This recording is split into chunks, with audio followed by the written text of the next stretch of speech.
boys and girls. Welcome to our lesson today as we continue to learn about what we as Seventh-day Adventists believe. Fundamental number 13. Hello boys and girls, Uncle Ethan here.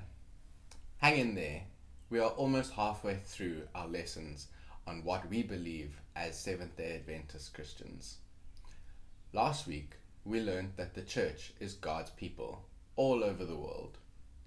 Today we will talk about the remnant and its mission. What is a remnant? A remnant is a small part of something that is left behind after the rest has gone away, such as the leftovers from your mom's bean stew, or a small piece of carpet left at the end of a roll. Or it could even be a small group of God's people who stay loyal to Him when the rest have stopped following Him. Yes, God always has a few good people when everyone else may have decided to follow Satan. Remember Shadrach, Meshach, and Abednego at one time? And at another time, remember there was Noah and his family? And there were many other remnant people at different times in history. Remember, these people, the remnant, are those who have remained faithful to God when others have stopped following Him. And right at the end of all times, just before Jesus comes again, the Bible tells us that there will be a remnant people again. Now that we know what the remnant is, let's look at their mission. The Bible tells us that the end of time remnant has a mission or a job to do. And this is a three-part job. And the job is to share three important messages with the whole world. This is the mission. These are called the three angels' messages.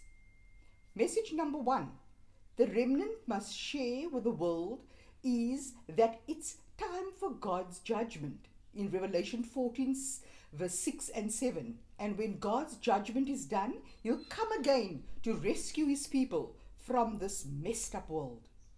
Then message number 2, the remnant must share with the world is that a powerful false religion is trying to make everyone follow its teachings, and that you'll find in Revelation 14 verse 8. But we know that God's truth will win in the end.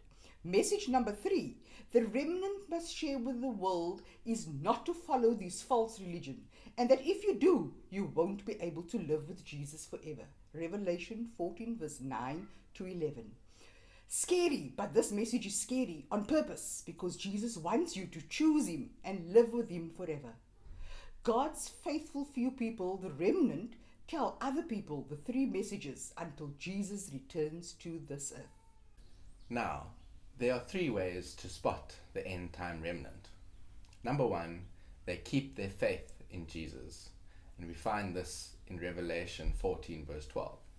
This means they trust completely in Jesus. Number 2 is they obey God's commands, and we find this in Revelation 12 verse 17. Remember, this is something they can only do with God's help. And number 3, they hold on to the testimony of Jesus, and we find this also in Revelation 12 verse 17. Yes, the messages from Bible writers and from God's end-time prophets are very important to the remnant people. See you next week for fundamental number 14. Where we'll be talking about unity in the church.